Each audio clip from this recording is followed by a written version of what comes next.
Le face-à-face avec nos deux invités qui sont installés, ça y est, en plateau. BPI France vient de publier la 3e édition de l'Observatoire des startups et PME industrielles. 3200, figurez-vous, ont une vocation industrielle aujourd'hui. Thomas Cazor, bonjour.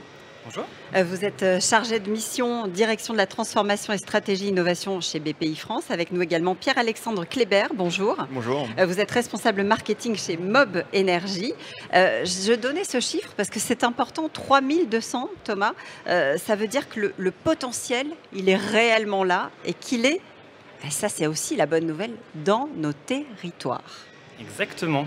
Effectivement, chez BPI France, on a référencé 3200 startups à vocation industrielle. Et le chiffre qui est intéressant de noter, c'est que plus des 3/4 sont en dehors de l'Île-de-France, donc dans nos territoires. Donc ça veut dire qu'il y a véritablement un potentiel à aller chercher si on sait regarder. Tout à fait. Et c'est un chiffre qui est en croissance chaque année. L'année dernière, on avait référencé 2500 startups. Cette année, on est à 3200. Et ce qui est intéressant aussi de noter, c'est que ces entreprises, plus de la moitié répondent à des enjeux autour de la transition environnementale et écologique. J'ai pris avec moi quelques exemples. Oui, alors qu'est-ce que c'est? Parce qu'effectivement, si on les catégorise, on s'aperçoit qu'il y a beaucoup d'industries vertes ou d'économie circulaire qui veulent passer à l'échelle. Exactement. Très concrètement, ici, qu'est-ce qu'on a? On a un produit qui réutilise les invendus de lait pour faire comme du plastique, c'est des granulés. Et ça permet de remplacer les plastiques issus de la pétrochimie et qui permettent de faire des emballages plastiques sans plastique. Donc c'est tout à fait biodégradable. Donc ça devient ce que vous avez à côté? Non, pas du tout. Ça peut remplacer des emballages plastiques comme celui-ci. Ça, c'est un autre produit de notre start-up. Eux, c'est un produit qui s'appelle Youngo. Ils font une alternative aux œufs. Donc cette fois-ci, on a les mêmes propriétés qu'un œuf entier, mais sont totalement issus du végétal. Et ils sont en région lyonnaise, il me semble. Ils sont pas très loin, ils sont dans notre territoire également. Et un petit dernier pour la route. Ici, cette fois-ci, on part en Bretagne, on part près de Rennes. Et donc là, on valorise nos coquillages.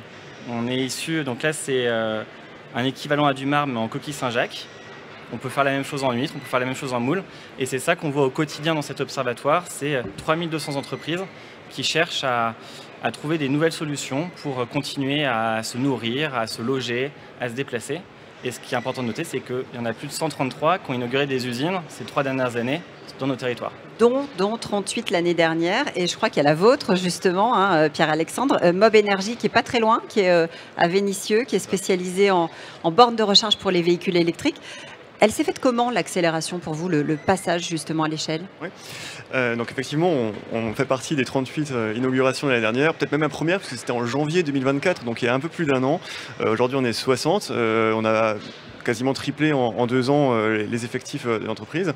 Donc l'accélération, elle s'est faite comment? Elle s'est faite avec le soutien de BPI, avec l'accompagnement de BPI France sur l'ensemble des éléments, aussi bien financement qu'accompagnement à l'amorçage industriel.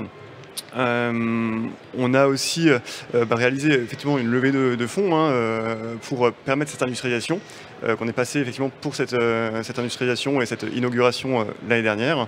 Et aujourd'hui, à Vénissieux, donc à 10 km d'ici, on réconditionne des batteries automobiles pour en faire du stockage stationnaire et le mettre à disposition de nos clients à travers nos solutions de stockage et de recharge. Thomas Cazor, pour aider ce type de projet, il y a plusieurs manières. Il y a les aides financières, bien sûr. Pas seulement, il y a différentes étapes où on peut venir soutenir ces projets de start-up qui deviennent industriels. Effectivement, et depuis finalement le Covid, il y a une prise de conscience collective que c'était important de soutenir l'industrie et notamment ces startups industrielles. Donc en janvier 2022, le gouvernement a lancé un plan qui s'appelle le plan Startup et PME industrielles, avec des dispositifs financiers qui vont être de l'investissement, de la subvention, du prêt et des dispositifs aussi d'accompagnement. Ces jours derniers, il y a différents collègues qui sont venus présenter ces dispositifs qui visent notamment à accompagner ces startups qui ont des projets d'industrialisation.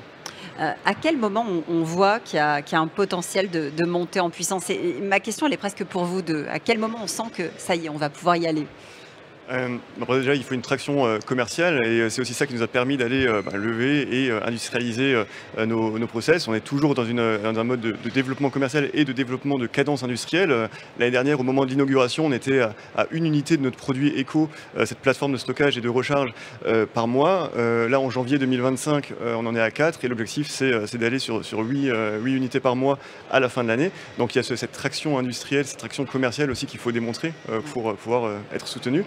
Et effectivement, à travers BPI, à travers l'ADEME également et les concours qu'on peut faire, avec l'Innov, le label Innov et le concours Innov, c'est ça aussi qui nous a permis de montrer l'intérêt aussi bien économique de notre solution, mais aussi écologique. Et pour vous, comment on voit le potentiel d'une start-up et comment on sait que c'est sur elle qu'il faut miser et qu'elle va pouvoir industrialiser derrière? Mom Energy est un bel exemple. En fait, finalement, on va accompagner la start-up de son idée jusqu'à son industrialisation. Et en fait, c'est à chaque étape, on va adapter nos dispositifs. Et donc, au début, on a une idée. L'objectif, ça va être de réussir à créer un premier prototype, ensuite un premier prototype industrialisable, ensuite une ligne pilote, ensuite une usine à l'échelle, ensuite une deuxième usine à l'échelle. Et en fait, on va faire au fur et à mesure. Donc, au début, on donne les chances à tout le monde. On essaie d'accompagner tout entrepreneur qui a une idée, qui souhaite pousser, avec une innovation. Et ensuite, au fur et à mesure, en fonction du marché, comment ça va répondre, on va à l'étape d'après. Donc on trouve un client qui veut un premier prototype, on trouve un deuxième client qui en veut un deuxième, et on accompagne cette croissance. Le fait que des grands soient derrière vous, c'est aussi important. Non, effectivement, d'avoir le coq bleu, d'avoir BPI, d'avoir des clients aussi qui nous reconnaissent, qui nous recommandent auprès de l'écosystème. Aujourd'hui, parmi nos clients, c'est des grands groupes, des grandes industries, des ETI. Localement, on a des groupes comme Renault Trucks, Enedis, Dalkia qui nous font confiance et qui renouvellent notre confiance. En industrie, on a Airbus, etc. Et c'est ça aussi, cette démarche d'accompagnement et de sollicitation de grands groupes et de confiance de ces grands groupes qui va nous aider à pousser plus loin. On en est où cette année-là? On est début 2025, côté start-up industrielle. Ça foisonne. Vous avez repéré encore des projets qui vont pouvoir éclore. On sera toujours à 38, 40 peut-être à la fin de l'année? On espère plus. En tout cas, il y a un pipe d'annonces de projets d'inauguration d'une centaine d'inaugurations cette année. Donc maintenant, on va les accompagner à essayer de se sortir, de pouvoir sortir leur projet d'usine. On va essayer de le faire en 2025, ce sera peut-être en 2026. Et par exemple, si on prend l'actualité, Austria, ils ont annoncé leur levée de fonds de plus de 5 millions d'euros hier. Donc ça continue. Chaque année, on voit cette année, l'an passé, on a eu un peu plus de levée de fonds en amorçage que les années d'avant. Donc on est sur quelque chose qui est là, il y a une traction. On a eu un peu moins de levée de fonds si on regarde les montants entiers en 2024 comparé à 2023. C'est parce qu'il manquait quelques gros grumeaux, notamment Vercor qui en 2023 avait fait une giga levée de plus de 850 millions d'euros. Mais la dynamique est là.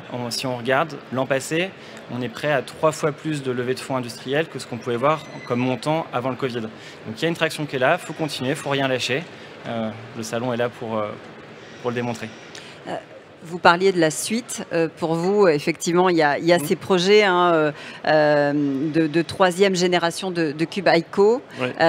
Ça, c'est véritablement ce qui va vous permettre de stabiliser, de développer, d'asseoir finalement l'activité. Oui, tout à fait. On est rentré avec ECO sur le domaine de la recharge électrique. Là, on a lancé en fin d'année 2024 la seconde génération du Cube qui nous permet d'aller sur des sujets d'optimisation énergétique, des bâtiments, non seulement de la recharge, mais aussi des bâtiments. De l'optimisation de puissance et de consommation pour nos clients, du peak shaving, donc c'est-à-dire de l'effacement de consommation, de la réinjection dans le réseau, de la flexibilité du système électrique français. Donc on va aller sur ces sujets-là, qu'on appelle nous batterie as a service ou les systèmes BESS de stockage d'énergie. Et effectivement, dans la suite, cette année, c'est d'aller sur l'augmentation de la cadence industrielle, comme je l'ai dit, et aussi sur le développement, continuer à développer notre produit sur une génération 3 qui devra être plus versatile, plus modulaire et qui permettra d'accélérer sur des autres marchés, notamment géographiques. Je voudrais qu'on revienne un instant sur cette répartition. En fait, on a dit qu'il y avait énormément, et on en a la démonstration sur ce plateau, énormément de projets dans l'industrie verte, dans l'économie circulaire. L'économie plus traditionnelle, elle est là aussi. De quelle manière dans ces startups industrielles ? Tout à fait. En fait, on a donc des produits autour de l'industrie verte, mais l'industrie verte, c'est aussi notre industrie de tous les jours. On est sur notre alimentation, sur du marbre, sur des nouvelles chaussures, des nouveaux vêtements. On parle aussi beaucoup de la French Touch, qui va développer des nouvelles sociétés autour du textile. Donc, on en trouve beaucoup de biens de consommation. Donc, c'est à peu près 20% de ces 3200 startups industrielles qui développent des nouveaux biens de consommation. Ça peut être aussi des vélos, ça peut être des lave-vaisselle, Dantec qui développe des nouveaux lave-vaisselle pour... La vaisselle et qui est allée même au-delà du lave-vaisselle. Dorénavant, développe un four et continue et souhaite développer toute une gamme d'électroménagers. Donc en fait, on en voit sur toutes les catégories d'industrie, tous les biens du quotidien, des produits qui sont moins connus, qui sont finalement en amont de la chaîne à destination de l'industrie, enfin des industriels. Et ensuite, on voit des produits directement pour le consommateur.